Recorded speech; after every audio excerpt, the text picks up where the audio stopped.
You know how we're all supposed to be equal under the law, right? Thomas Jefferson, right? Yeah, big banks above the law. This is a follow-up to a story that we first started tracking. Wow. You're talking 10 years ago? I mean, longer than that, quite frankly. This is going back to the whole Malaysian sovereign wealth fund scandal. JP Morgan now has to pay $330 million over this one MDB and the transactions that took place and the billions upon billions of dollars that were looted. Again, this goes all the way back, to, 2000, almost 20 years. Wow, I'm getting old. They started a scheme to misappropriate about $4.5 billion.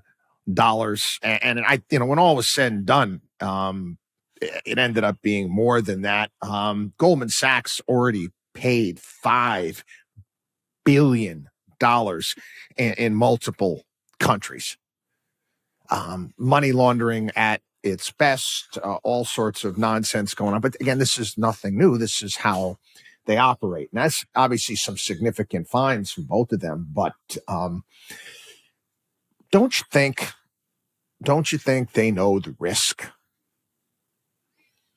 And you don't think that they understand. You don't think these big banks, you don't think Goldman Sachs, you don't think JP Morgan, you don't think Morgan Stanley, all of these firms, Bank of America, Merrill Lynch, you don't think that they understand the return on investment when they're doing something like this?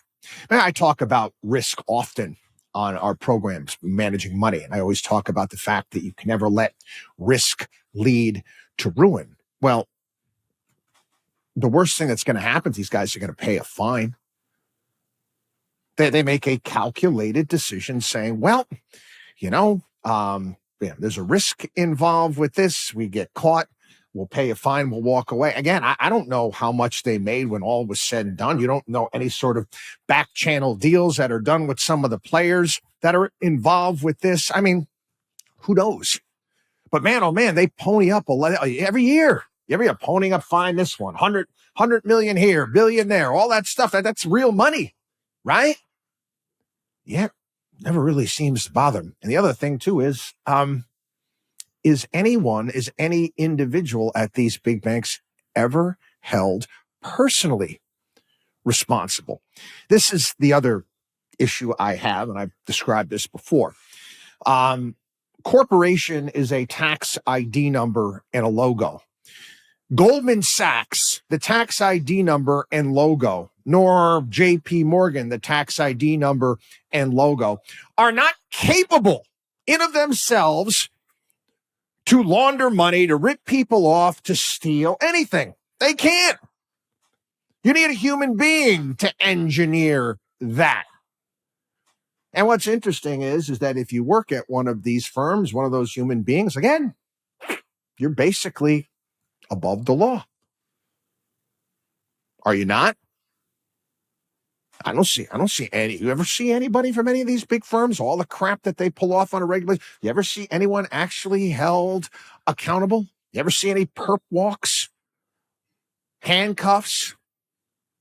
No, it's kind of like a wink, wink, nod, nod type of an agreement between the authorities and these big banking institutions.